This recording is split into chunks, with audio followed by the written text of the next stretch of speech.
just sitting here thinking about how they won, how they actually won. The old guys, the old white guys, the corporate guys in their suits and, elitist point of view. Egos the size of, Montana, bigger than that. The decision makers. The ones that I thought my generation thought that they were going to overthrow, and replace them and change things. What a joke. I guess that's what the hippies thought too, and that was a strong movement in the 60s. Talk about people, uniting for change and a cause, lots of things going on in that era. It led, to the subsequent generations, my generation, Generation X. And, we were so, disillusioned and, sick of it all, that I really thought that, sick of the way things were, sick of the system, sick of the way, the injustice of it all, I guess, all generations think they are, or whatever. I don't know what it is, but they actually won. The old dinosaurs, they won, man. Look at us now. We took the bait, and here we are, trapped in a digital world. And there's no escape. There's no turning back unless you've preserved the artifacts from just a little while ago, like 25 years ago. That quickly.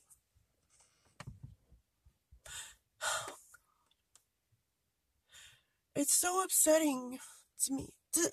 I knew it was going down the wrong path and, things weren't going to be good when they started making music, digital.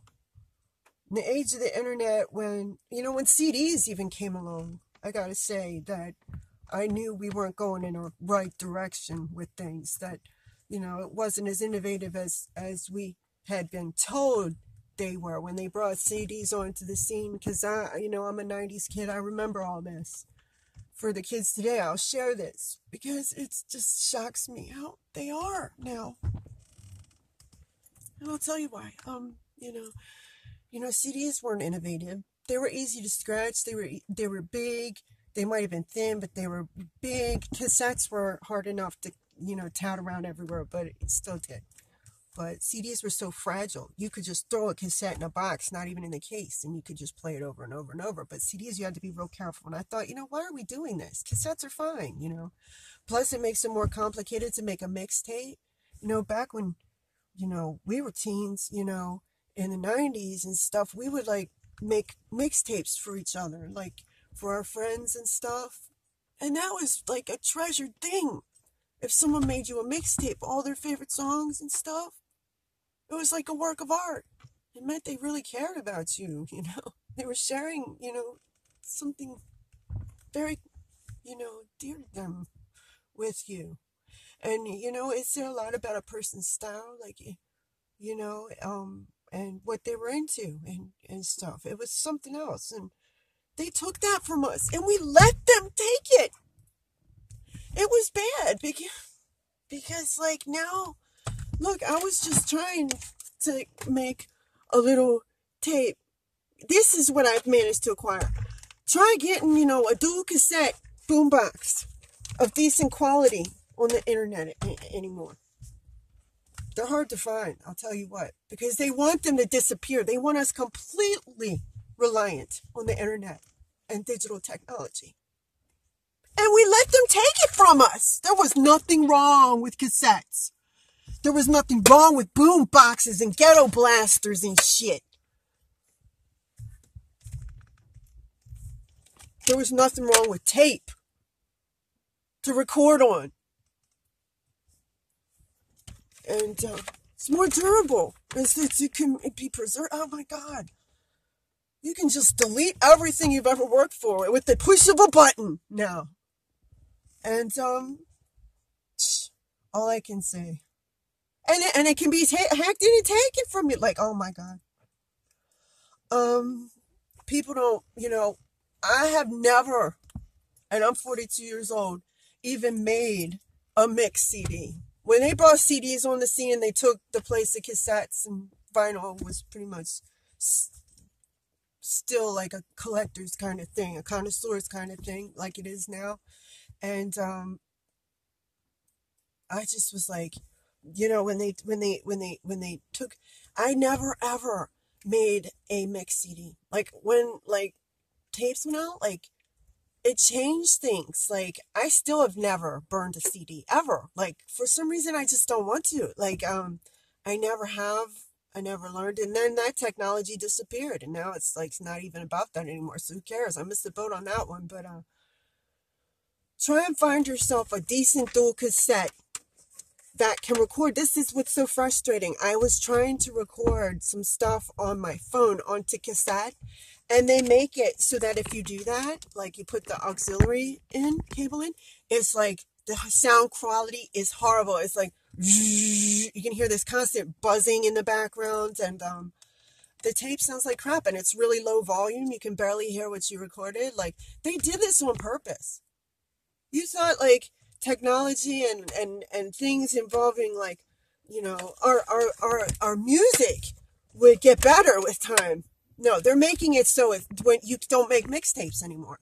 They're making it so that it'll sound like absolute shit if you try. So that it's clearer and crisper if you listen to it on the internet. And they are shifting us in a direction where we are so reliant on the internet that we don't even provide our own music in other ways. Like, what if there's a freaking emergency? There's an EMP attack. Nobody has internet anymore. People will be upset and violent as it is, but take their music away. Some people will fucking go absolutely bananas, ape shit, okay?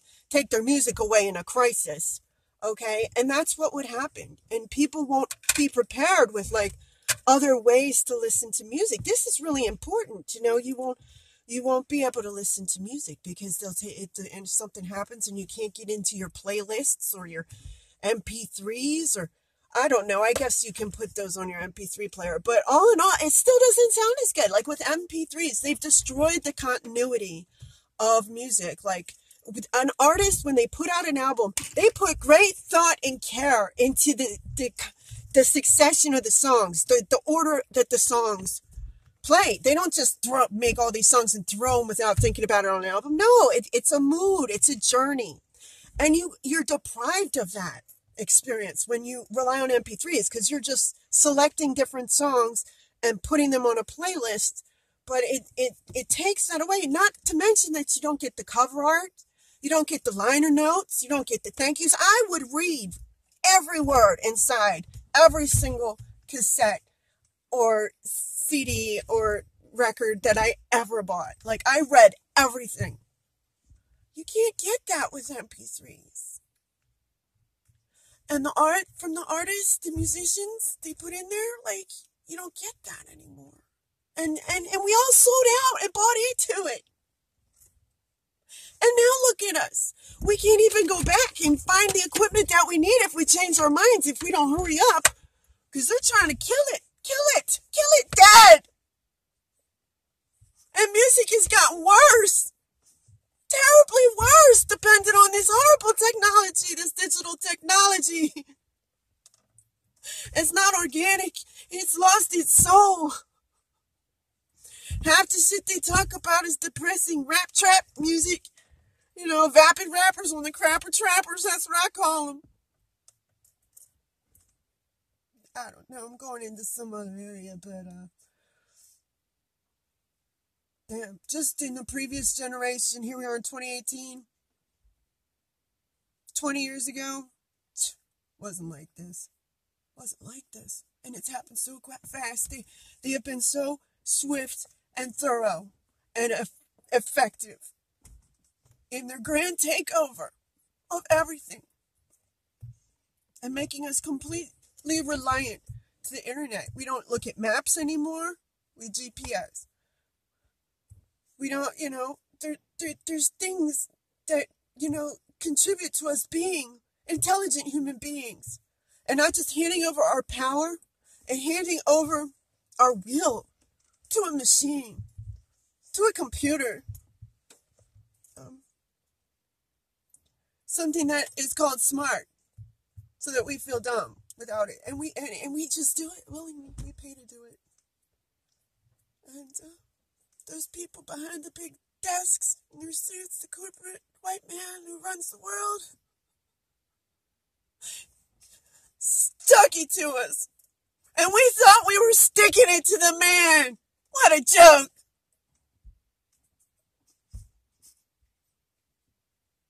Up in smoke.